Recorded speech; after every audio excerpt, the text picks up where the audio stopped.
Hello friends, welcome to my channel tech tips all solutions. इस video में हम लोग देखने वाले हैं कि कैसे हम पता करेंगे कि मेरी वेबसाइट जो है वेब एक्सेसिबल है या नहीं।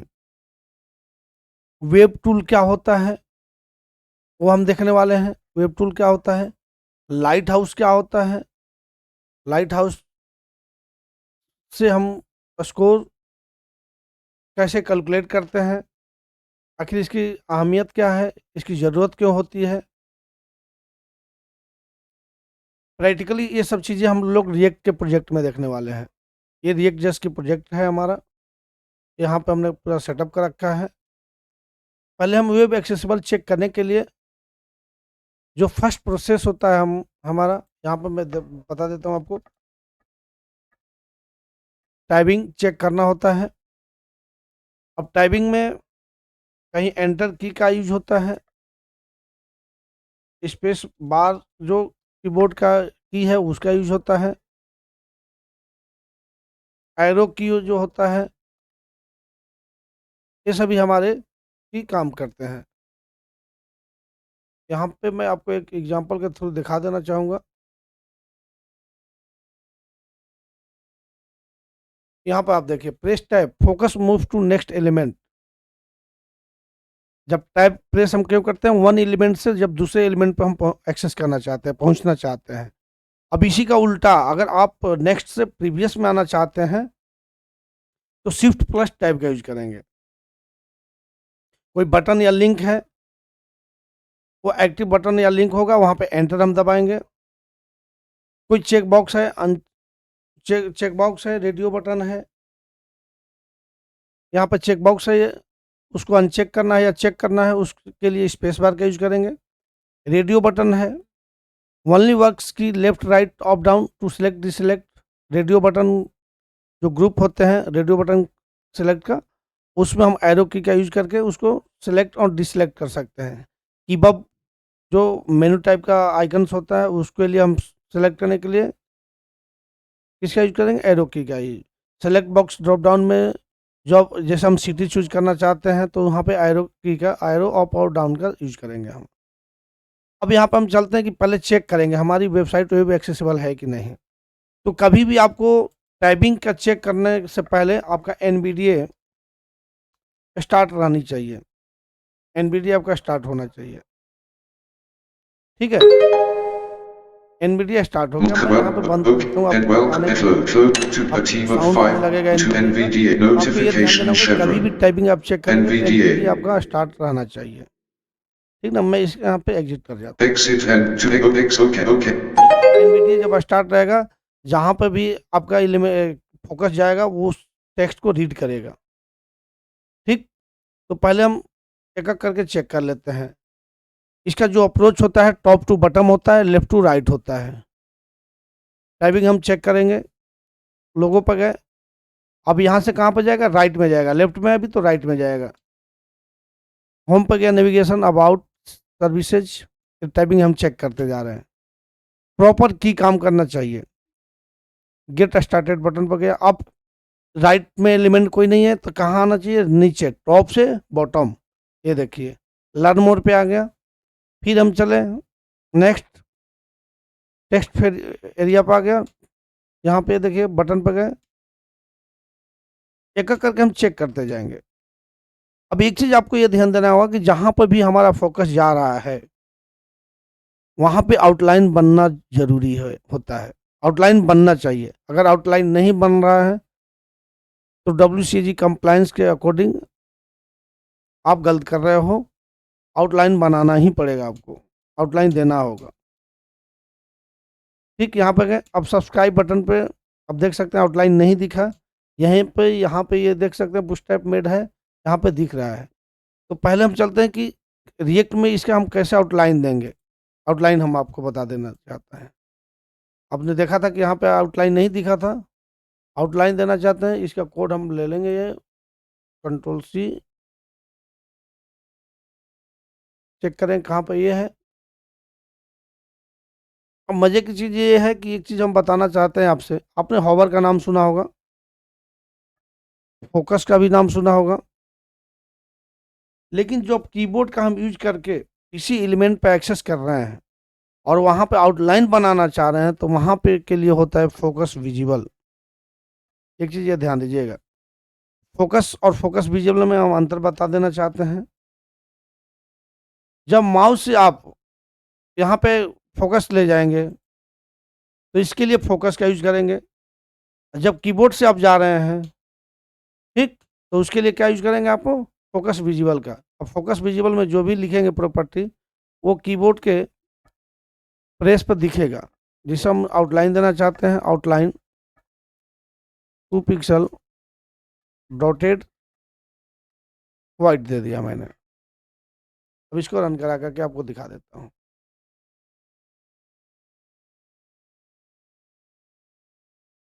यहाँ से हम चलते हैं एक एक करके, टैब दबाते जा रहा हूँ मैं।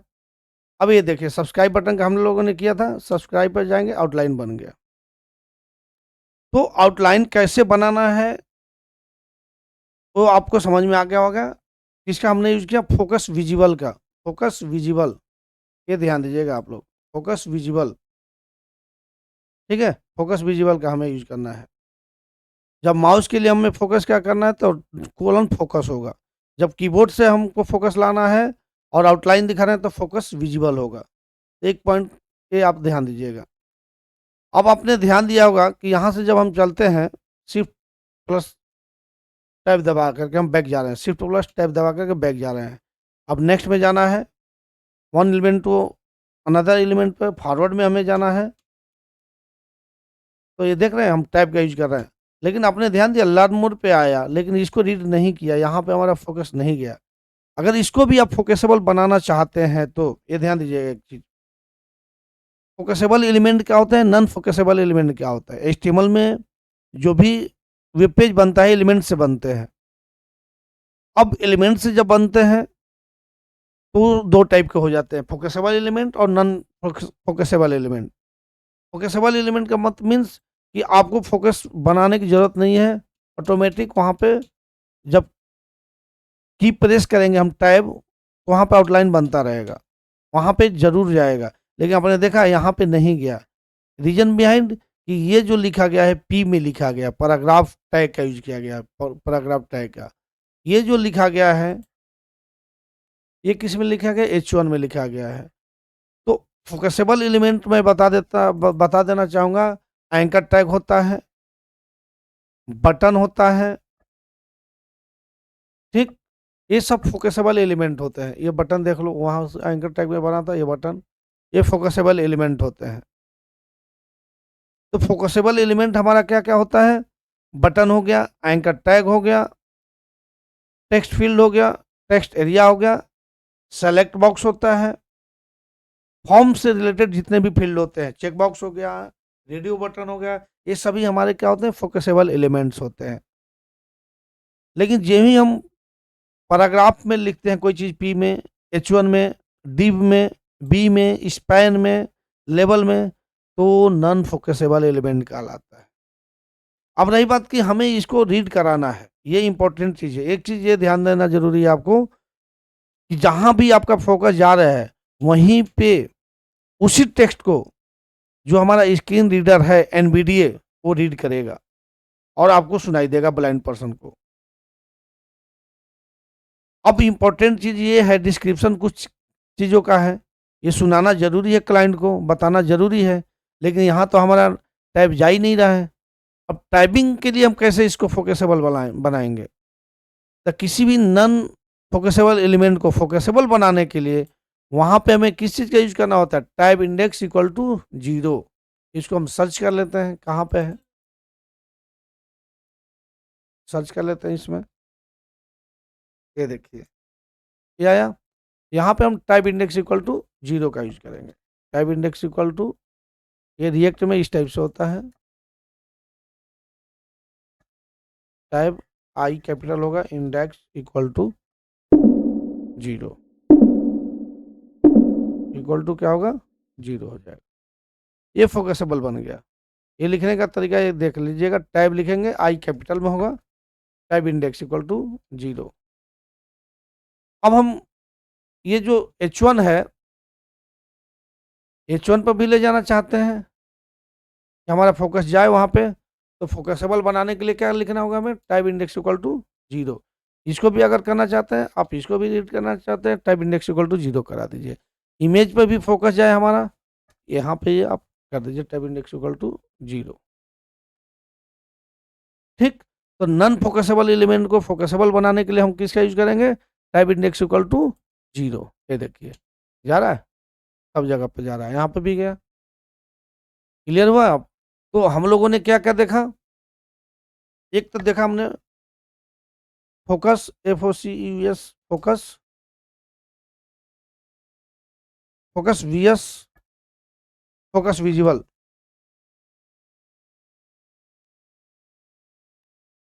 ठीक है, फोकस किसके लिए यूज होता है, माउस के लिए यूज होता है। फोकस विजुअल किसके लिए होता है, कीबोर्ड से हम अगर जाते हैं, ठीक, वहां पे फोकस लाना चाहते हैं, आउटलाइन लाना चाहते हैं, फोकस विजिबल में लिखेंगे। ये आपको क्लियर हो गया होगा। Non focusable, non focusable element, FOCUSABLE focusable element, VS non focusable element. ये क्या होता है, फोकसेबल एलिमेंट जो होते हैं, इसको हम इस टाइप से लिख देते हैं, आगे मैं लिख दूंगा। फोकसेबल एलिमेंट में हमने क्या क्या देखा, जो एंकर टैग होता है, बटन हो गया, और फॉर्म फील्ड में सभी चीजें हमारे, फॉर्म फील्ड मैंने लिख दिया, form field like that, input field हो गया हमारा, ठीक, सिलेक्ट बॉक्स हो गया, चेक बॉक्स हो गया, टेक्स्ट एरिया हो गया, और क्या होता है, रेडियो बटन, ETC हमने लिख दिया एक्स्ट्रा। ये सभी हमारे क्या है, फोकसेबल एलिमेंट है। यहाँ पे टाइप इंडेक्स इक्वल टू 0 लगाने की जरूरत नहीं है। नॉन फोकसेबल एलिमेंट मीन्स बहुत सारे होता है, एड्रेस हो गया, H1 से लेकर के H6 तक हो गया, P हो गया, div हो गया, स्पैन हो गया, लेवल हो गया। ये सब ये हमारे क्या एलिमेंट, नॉन फोकसेबल एलिमेंट है। अब रही बात की how to create non focusable element to focusable element, तो उसके लिए क्या यूज करेंगे, एलिमेंट, उसके लिए क्या यूज करेंगे हम, टाइप इंडेक्स। जैसे मान लीजिए चलिए डिव है, डिव को हमें फोकसेबल एलिमेंट बनाना है, तो क्या लिखेंगे, डिव टाइप इंडेक्स, आई कैपिटल रिएक्ट में, टाइप इंडेक्स इक्वल टू 0। तो शायद आप लोगों को समझ में आ गया होगा ये चीजें। ये ये मेन इंपॉर्टेंट थिंग्स है, ये समझने वाली चीज है। टाइपिंग इंटर ये मैं बता दिया था, एरो की फोकस, फोकस विजिबल क्या होता है ये मैं भी बता दिया, ये समझ में आ गया होगा आपको। ठीक, ये डिस्क्रिप्शन में मैं डाल दूंगा आपको। ठीक है, अब तीसरा चीज हम लोग चलते हैं। हम लोग फोकसेबल बनाना जान गए, कैसे बनाते हैं, आउटलाइन देना जान गए कैसे देते हैं। दूसरा सबसे बड़ी मजेदार बात यह है कि ये वेब टूल क्या होता है, और एक लाइट हाउस की हम बात करते हैं। इसका डिफिनेशन मैं बता चुका हूं, वेब टूल कैसे इंस्टॉलेशन करना है, वेब टूल होता क्या है। मेरे इस सीरीज में, वेब एक्सेसिबिलिटी के सीरीज में ये वीडियो मिल जाएगा आपको, डीपली मैं बता चुका हूँ इंस्टॉलेशन कैसे करना है, होता क्या है, डिफिनेशन क्या है, सब चीज़। मैं वो डिफिनेशन नहीं बताऊंगा और वीडियो लंबा हो जाएगा।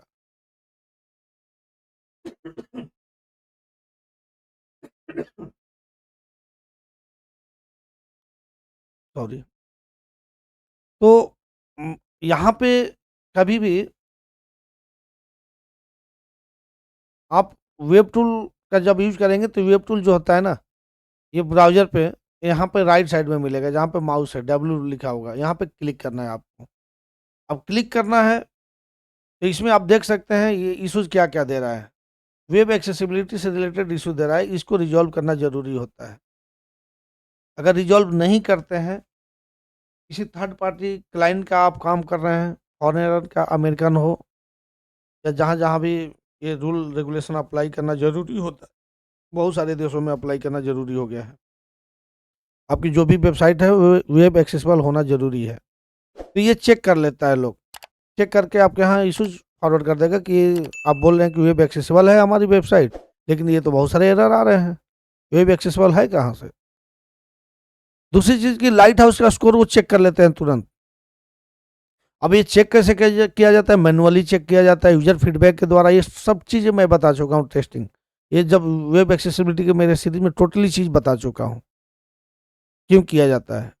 मैं यहाँ पे प्रैक्टिकली बताने वाला हूँ आपको, ठीक ना, कि रिएक्ट के प्रोजेक्ट में आपको कैसे प्रैक्टिकली इसको हैंडल करना है। एरर इस टाइप से आता है: missing alternative text, empty heading, empty link, contrast errors, very low contrast errors. तो हम लोग क्या पढ़ रहे हैं अभी? Web accessible, web evaluation tool क्या पढ़ने वाले हैं, ये मैं लिख देता हूँ यहाँ पे। वेब इवेल्युएशन, इवेल्युएशन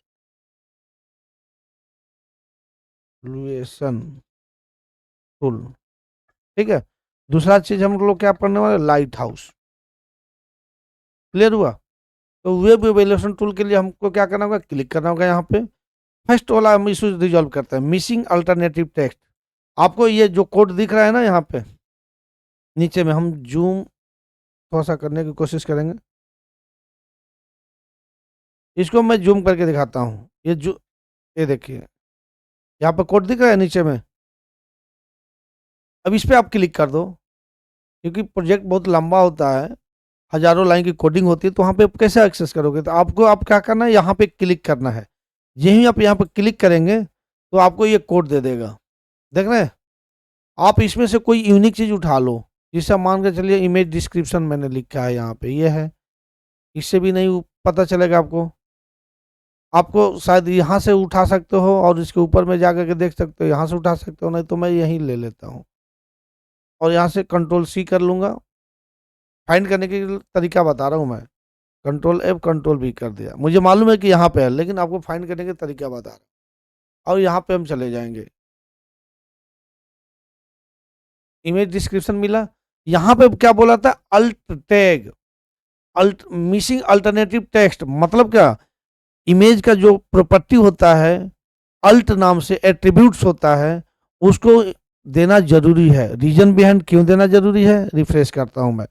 मान कर चलो कि यहाँ पे हम गए और यहाँ पे हमारा फोकस गया, अगर अल्टरनेटिव टेक्स्ट हमने नहीं दे रखा है तो किस क्या इमेज है वो ब्लाइंड पर्सन को कैसे दिखेगा? जो नॉर्मल पर्सन वो तो पिक्चर देख सकता है, लेकिन ब्लाइंड पर्सन को नहीं दिखेगा ना, वो तो सुन ही सकता है ना। अब वहां पे आपको अल्टरनेटिव टेक्स्ट जब देंगे तो जब स्क्रीन रीडर वहां पे हमारा जाएगा, इमेज पे फोकस जाएगा, तो उसको रीड करेगा। क्या रीड करेगा? Alt text. यहाँ पे आप देख सकते हैं, यहाँ पे लिखा गया है diverse team collaborating in modern office environment, मतलब उसके लिए आपका इमेज है। ये देखिए अल्ट टैग यहाँ पर दिया है मैंने, ये देख सकते हैं आप। अब जो ही हमने अल्ट टैग दे दिया यहाँ पे, ठीक। अब यहाँ पे हम चलते हैं, रिफ्रेश करते हैं पेज को, पेज रिफ्रेश हो गया। अब ये देख सकते हैं आप, यहाँ से क्या मिसिंग अल्टरनेटिव टेक्स्ट का इशूज खत्म, चला गया। नहीं ना दिखा? क्यों नहीं दिखा? क्योंकि अल्टरनेटिव टेक्स्ट पहले नहीं दिया गया था। अल्ट टैग हम मुझे देना जरूरी होता है। कहीं भी आप अगर आप इमेज का यूज करते हैं, ठीक, तो वहां पे अल्टरनेटिव जो अल्ट एट्रीब्यूट है वो देना जरूरी है। इसके पीछे बहुत सारे कारण है। सपोर्टेड मान के चलिए कि इमेज आपने दे दिया, इमेज लोड ही नहीं हुआ, तो टेक्स्ट तो लोड हो जाएगा, ठीक। तो इसीलिए देना जरूरी होता है, एसईओ के पर्पस से भी देना जरूरी होता है, ठीक। तो अल्ट टैग हमने, अब सेकेंड वाला हम चलते हैं। सेकेंड वाला हमारा इशूज क्या है, ये दिखा देता हूं मैं। यहाँ पे क्या लिखा है? Empty heading. क्या लिखा है? Empty heading. मतलब क्या कि कोई हेडिंग है वो ब्लैंक है, उसमें कोई टेक्स्ट ही नहीं है, टेक्स्ट देना जरूरी है। अब यहाँ पे क्लिक करेंगे कोड पे, और इसके यहाँ पे जाकर के क्लिक कर देंगे हम। यहाँ पर देख रहे हैं H3 ब्लैंक है, ये हीरो कंटेंट में है। कंट्रोल सी कर देता हूँ मैं और इसको कंट्रोल भी, ये देखिए H3 दिया हुआ है। अब यहाँ पे H3 ब्लैंक है ना, यहाँ पे H3 जब ब्लैंक है तो ब्लैंक रखने का यहाँ पे कोई वो बन नहीं पा रहा है कि क्यों दिया गया है। आप इसको हटा सकते हैं, H3 को आप हटा दो, कोई जरूरत नहीं है। ठीक है, या तो रखना होगा तो आपको लेबल देना होगा, उसके में टेक्स्ट देना होगा, जो कि टेक्स्ट आपको दिखाना नहीं है, ब्राउजर पे क्लाइंट को दिखाना नहीं है, तो H3 को आप हटा दो। फिर वैल्यूएशन टूल पे आप जाएंगे तो आप देखेंगे कि हेडिंग जो ब्लैंक वाली था वो खत्म हो गया। चौथा क्या है ना, इम्पटी लिंक, मतलब क्या, लिंक बना हुआ है उसमें भी लेबल नहीं है कोई। ये देख रहे हैं यहाँ पे, ये तो मटेरियल आइकन्स होते हैं ना जो इसी टाइप से होता है। अब इसमें बोला है कि ये ब्लैंक है, ये रीड नहीं करेगा, ये एरर दिखाएगा। अब यहाँ पे हमें करना क्या होगा, कोई टेक्स्ट देना होगा। अब टेक्स्ट देंगे तो भी ब्राउजर पे दिखेगा, ये तो देना ही नहीं है मुझे। ठीक, तो ये इसका भी इश्यूज हमें रिजॉल्व करना पड़ेगा। ये है कहाँ पे, इसको मैं सर्च कर लेता हूँ।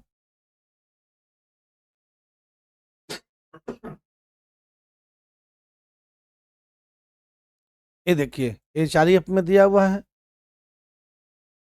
अब ये ब्लैंक है ना, आप यहाँ पे कुछ भी दे सकते हो। आप मान के चलिए हमने आर दे दिया, आर दे दिया, आर दे दिया, अभी अभी के आपको समझाने के लिए आर दे दिया। अब इसको हम रन कराएंगे।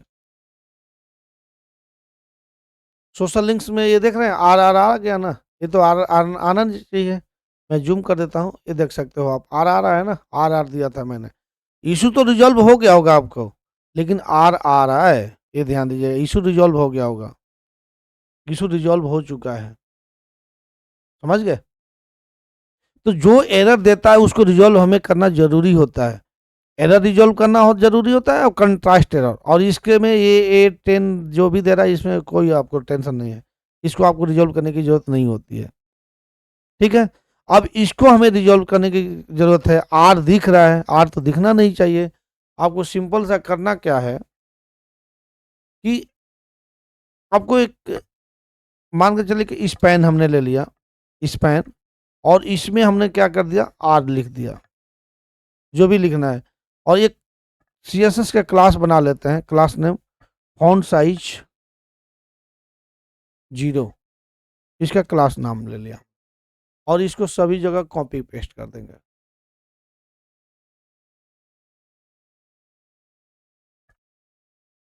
इससे होगा क्या, मैं बताने वाला हूं आपको।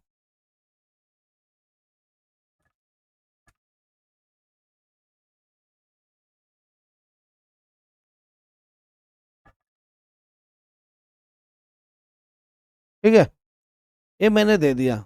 एक जो नियम है वो मैं बता रहा हूँ, ये प्रॉपर नियम नहीं है कि ये इस टाइप से आप दो, लेकिन ये एरर हट जाएगा, एरर हट जाएगा। कंट्रोल सी, main.css में जाकर के मैं इसका CSS दे देता हूँ, बहुत लंबा, डॉट फॉन्ट साइज 0, मैं फॉन्ट साइज 0 कर दूंगा, फॉन्ट साइज 0 कर दिया।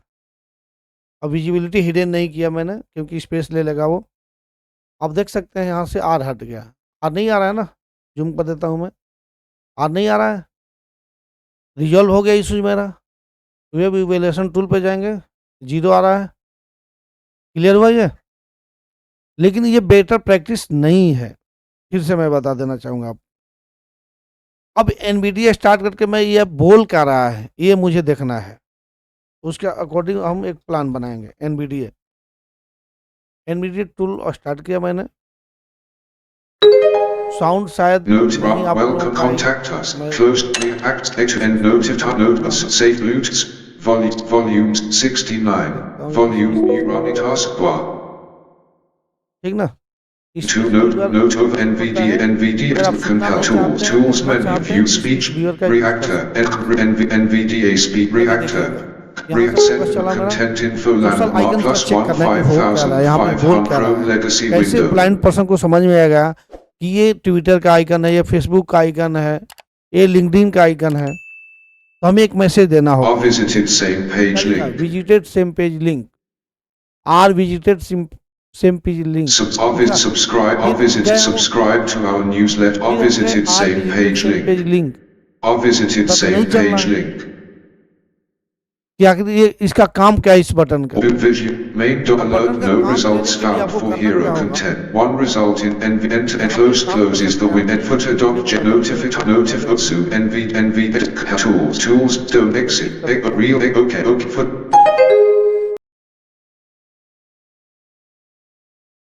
अभी जो आर दिया है मैंने, फोकस हमारा एंकर टैग पे जा रहा है, ठीक। अब यहाँ पे आप दे सकते हो click to log in Twitter, click to log in Twitter आपने दे दिया। अब यहाँ पे आप क्या दे देंगे, किसके लिए है, ये फेसबुक के लिए, click to log in Facebook, मतलब आप इस पे क्लिक करेंगे तो फेसबुक पे लॉगिन कर सकते हैं, आप वहाँ पे पेज पर एक्सेस कर सकते हैं। यहाँ पे आप लिख देंगे क्या, इंस्टाग्राम, इंस्टाग्राम। एक प्रॉपर मैसेज देना होता है हम लोगों को, क्योंकि ब्लाइंड पर्सन को दिखता नहीं, उसको समझाना पड़ता है कि आप यहाँ पे क्लिक करेंगे तो आप यहाँ पे एक्सेस करेंगे। ये किसके लिए, लिंक्डइन के लिए, LINKEDIN, लिंक्डइन के कर दिया मैंने, ठीक। अब फोकस हमारा कहाँ पर आ रहा है, यहाँ पे आ रहा है। रीड किसको कराना है, इसको रीड कराना है। एक बार हम इस टाइप से भी देख सकते हैं, रीड कर रहा है कि नहीं रीड कर रहा है, ये देखिए। फिर NVDA हम स्टार्ट करेंगे,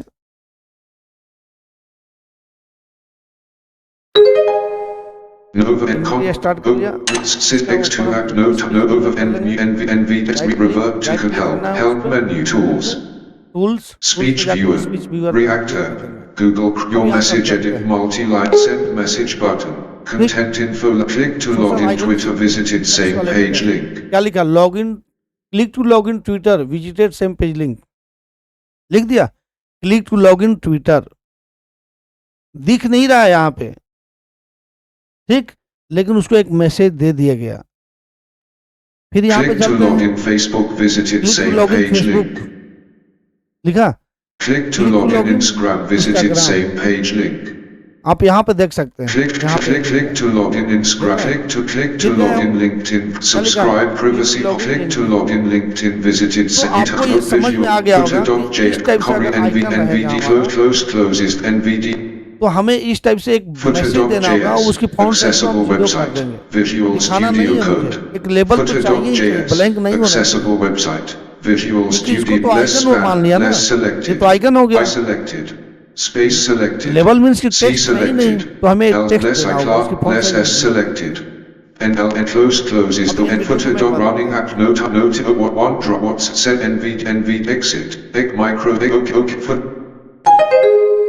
तो हम लोगों ने अब अभी क्या सीखे, वेब इवैल्यूएशन टूल सीख लिया कि अल्ट टेक्स्ट का कैसे देना है, अप्लाई करना है, लेबल कैसे देना है, हमें हेडिंग ब्लैंक आ रहा है, हेडिंग को कैसे रिजॉल्व करना है, ठीक। अब हम चलते हैं, अब चेक करेंगे, फिर रिफ्रेश कर लेते हैं, वेब इवैल्यूएशन टूल पे क्लिक करेंगे। एरर 0 हो गया हमारा, अगर एरर 1 रह गया कोई दिक्कत नहीं, 1 चलेगा, कोई दिक्कत नहीं। हाँ, एक चीज़ ये ध्यान दीजिए कि थर्ड पार्टी का जो एरर आएगा ना, उसको आप रिजॉल्व नहीं कर पाएंगे। जैसे कैप्चा का, रिकैप्चा का हो गया, मैप का हो गया, बहुत सारे थर्ड पार्टी के लाइब्रेरी हम लोग यूज करते हैं, उसका हमारे पास एक्सेस उतना नहीं होता है कि मैं उसको रिजॉल्व कर सकूं। तो क्लाइंट को भी बोल दिया जाता है कि इसका हम रिजॉल्व नहीं कर पाएंगे, क्योंकि map is related to third party, reCAPTCHA related to third party, chatbot related to third party, so I can not handle this code. आप उस कोड को हैंडल नहीं कर सकते हैं, क्योंकि एक मेथड इन लिखना होता है, हमें प्रॉपर्टी देनी होती है, वैल्यू देनी होती है, वो इंटरनल जनरेट करता है, तो वहाँ पे आप बोल सकते हैं। लेकिन कंट्रास्ट एरर जो दे रहा है, अब ये हम लोग चेक करते हैं कि कंट्रास्ट एरर क्या होता है। कंट्रास्ट एरर में हमें इस पर क्लिक कर दीजिए कोड वाले पे, और यहाँ पे वेरी लो कंट्रास्ट दिखा रहा है ना, इस पर क्लिक कीजिए। किस एलिमेंट के लिए बोल रहा है? ये चारियप जो स्किप लिंक है ना, इसके लिए बोल रहा है। सेकेंड हम चलते हैं, ये किसके लिए बोला है? लॉरेम इप्सम जो लिखा है ना, उसके लिए बोला है। थर्ड किसके लिए बोला है? ये देखिए इस आइकन के लिए बोल रहा है। पुश टाइप मोड जो लिखा है ना, ये पुश टाइप मेड। अब ये कलर कंट्रास्ट रेशियो क्यों हमें बेटर देना होता है? सपोज मान के चलिए ये ब्लैक है, कलर है, बैकग्राउंड हो गया। अब ब्लैक बैकग्राउंड कलर पे आप रेड दोगे तो दिखेगा नहीं ना सही से, व्हाइट देना होगा। डार्क पे लाइट देना होगा। अब डार्क पे डार्क ही आप दे दोगे तो कलर कंट्रास्ट उसका मैच नहीं करेगा। वो ब्लाइंड पर्सन जो होगा, जिस पर्सन को ब्लाइंडनेस थोड़ा सा कम है, दिखता है लेकिन बहुत नहीं दिखता है, तो उसके लिए तो जूम करना पड़ेगा, जूम से भी नहीं दिखेगा। तो हमें एक ऐसा कलर कंट्रास्ट देना होता है जिससे कि उसको समझ में आ सके। अब इसको हम रिफ्रेश कर देते हैं, हम समझ गए कहाँ कहाँ का इशू था, कैसे रिजोल्व करना है, ये ध्यान देना है हमको। पहले तो इसका था, इसका हम कोड उठाएंगे। इसमें दो चीज़ का हमें ध्यान देना होता है। बैकग्राउंड कलर, ये बैकग्राउंड कलर चल रहा है, फोरग्राउंड कलर मीन्स एक कलर जो चल रहा है व्हाइट। अब ये भी लाइट बैकग्राउंड है और ये लाइट कलर है, दोनों मैच नहीं कर पा रहा है, तो किसी एक को डार्क हमें करना पड़ेगा। हम बैकग्राउंड आपका प्राइमरी है कि कलर प्राइमरी, ये आपको ध्यान देना होगा। हमारा बैकग्राउंड प्राइमरी है, मतलब बैकग्राउंड को कुछ चेंज करना चाहते हैं, चेक कर सकते हैं, कोई दिक्कत नहीं है मुझे। ठीक है, अब यहाँ पे उठाएंगे, इसका बैकग्राउंड उठा लेंगे हम। बैकग्राउंड क्या है, इस पर क्लिक करेंगे, देख सकते हैं मैं कहाँ पर क्लिक करना है, मुझे यहाँ पे क्लिक करना है। ठीक, यहाँ पे क्लिक किया, इसका हेक्सा कोड उठा लेंगे हम, क्लिक करेंगे, इसका हेक्सा कोड ये आ गया। अब कलर कंट्रास्ट चेकर होता है, कलर कंट्रास्ट चेकर ऑनलाइन आप सर्च कर लीजिए। यहाँ पे मैं सर्च करके दिखा देता हूँ। लिखना क्या होगा मुझे? कलर कंट्रास्ट चेकर, ये आ गया। इस पर क्लिक कर दीजिए, क्लिक कर दिए, ये मेरा यहाँ पे ले जा रहा है। अब ये कलर कंट्रास्ट चेकर हमारा, ये ध्यान दीजिए, वेब AIM का हम खोल रहे हैं, web accessibility in mind contrast checker. ये आप जूम कर देता हूँ मैं, ये देख लो आप। इस पे आपको क्लिक करना है। हमने वहां से क्या उठाया था? Background colour. बैकग्राउंड कलर ये देख रहे हो, यहाँ पे हमें देना होगा बैकग्राउंड कलर। फोरग्राउंड कलर क्या था मेरा? यहाँ पे हैश नहीं देना होता है, हैश क्योंकि पीछे में लगा हुआ है। में कलर क्या है हमारा? FF है, 6 टाइम दे देंगे। अब आप यहाँ पे नीचे में देख सकते हो, बैकग्राउंड कलर ये और फोरग्राउंड कलर ये जब दे रहे हैं तो इसका कंट्रास्ट रेशियो क्या बन रहा है? 4.36.1। मतलब कि ये देख रहे हो, WCAG AA फेल होता जा रहा है, WCAG AAA फेल है। ठीक, WCAG AA पास है। यहाँ पे लार्ज टेक्स्ट के लिए, नॉर्मल टेक्स्ट, लार्ज टेक्स्ट दोनों डिपेंड करता है ये, और ये फेल बता रहा है। वहाँ पर भी फेल बता रहा था। मैं इसको डार्क करता हूँ थोड़ा सा, इसको हम डार्क करेंगे थोड़ा सा। देखिए एक फेल है, फिर थोड़ा सा डार्क करेंगे, पास हो गया। ये सभी पास होना चाहिए। अब यहाँ से हमें बैकग्राउंड कलर क्या मिला? ये मिला। ठीक, अब यहाँ पे हम इसके CSS में जाएंगे, क्या है? ParaBG को हम सर्च कर लेंगे कोड में अपने। ParaBG को हमने सर्च कर लिया। यहाँ से जो बैकग्राउंड कलर था उसको हम चेंज कर देंगे। चेंज करना क्या होगा मुझे? यहाँ पे पास किया हुआ मिला मुझे, ये वाला। ये लाइट कलर था, वो थोड़ा सा हमारा डिम कलर हो जाएगा, डार्क कलर हो जाएगा। यहाँ पे हैश आप लगा दीजिए, हैश। अब चेक करते हैं हम लोग, यहाँ पे चलते हैं। पहले कितना आता था देख रहे हैं, अब ये देखिए कितना अच्छा दिखने लगा। ये पहले दिखता नहीं था, अब दिखने लगा। ये देख रहे हैं, दिखने लगा अब सही से। अब इसका कलर कंट्रास्ट चेक करने के लिए यहाँ पे क्लिक करेंगे। अब देखिए कलर कंट्रास्ट कितना हो गया? 2 हो गया। पहले कितना था? 3 था। ये सब चेक करना होता है एक एक करके। अब दूसरे को इसी टाइप से हम लोग चलते हैं। किसका पकड़? स्किप टू कंटेंट है, सेकेंड वाला मैं एक बता देता हूँ केवल। ये बुश टाइप मेड है, ये ध्यान दीजिए। ये वाला जो टेक्स्ट है ना, इसका हमें वो करना होगा। सही से नहीं दिख रहा है, इसका जो कंट्रास्ट रेशियो बेटर नहीं आ रहा है। अब इसका बैकग्राउंड उठाना होगा पहले, कौन सा बैकग्राउंड चल रहा है। बैकग्राउंड उठा लूँगा मैं, फुटर पे है, फुटर का बैकग्राउंड, यहाँ से बैकग्राउंड कलर पर क्लिक करेंगे, ये मिल गया कोड हमारा बैकग्राउंड कलर। बैकग्राउंड कलर यहाँ से हम उठा लेंगे और यहाँ पे पेस्ट कर देंगे। इसको भी पास कराना होगा, यहाँ पे चेक करना होगा, ऐसा हटा दीजिए, ऐसा हटा दिया मैंने। फिर कलर कौन सा है, बैकग्राउंड कलर तो उठा लिया मैंने, अब कलर चेक करते हैं हम लोग। किसका चेक करना है, इसका एरर दिखा रहा था ना यहाँ पे बूटस्ट्रैप मेड वाले पे, इसका उठा लीजिए कलर कोड। कलर कोड उठाएंगे, यहाँ से क्लिक करके ये उठा लेंगे, ये देखिएगा ये भी फेल हो जाएगा। फोरग्राउंड कलर हमने ये ले लिया, ये क्या हुआ, फेल हो गया, पूरा फेल हो गया। अब रही बात कि आपको कौन सा कलर चेंज करना है, बैकग्राउंड कलर चेंज करना चाहते हैं, बैकग्राउंड, ठीक, तो बैकग्राउंड रहने दीजिए। बैकग्राउंड कलर नहीं चेंज करना चाहते, बैकग्राउंड रहने दीजिए। फोरग्राउंड को चेंज कर सकते हैं आप। अब फोरग्राउंड का आप देख सकते हैं यहाँ पे कौन सा कलर पास हुआ है, वाइट कलर पास हुआ है, ये भी वाइट में देना चाहते हैं आप। अगर कुछ कलर डिफरेंट देना चाहते हैं तो यहाँ पे हम लोग पास कराते हैं, देखते हैं, ये देखिए पास हो रहा है, ये देखिए पास हो रहा है, ये देखिए सभी पास हो गए। इस कलर को आप उठा लो, ठीक, हमने बैकग्राउंड को नहीं छेड़ा, बैकग्राउंड हमारा सेम ही रहेगा। इस कलर को हमने चेंज करना चाहा, अब इसको हमने पेस्ट कर देंगे यहाँ पे और पीछे में हैश लगा दीजिए, ये देखिए इस टाइप से भी दे सकते। तो अब आप जब चेक करेंगे, आप main dot C S S में ए में हम जाते हैं, main dot C S S line number 69 है, लाइन नंबर 69 पर जाएंगे, ये दिया होगा कंट्रोल एफ ए, सर्च कर लेंगे हम।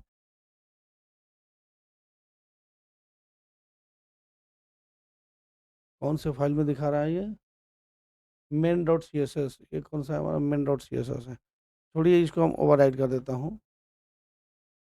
हम क्या लेंगे, ए लेंगे, लेकिन किसके अंदर है ये क्रेडिट्स के अंदर है ना, क्रेडिट ले लेता हूँ मैं।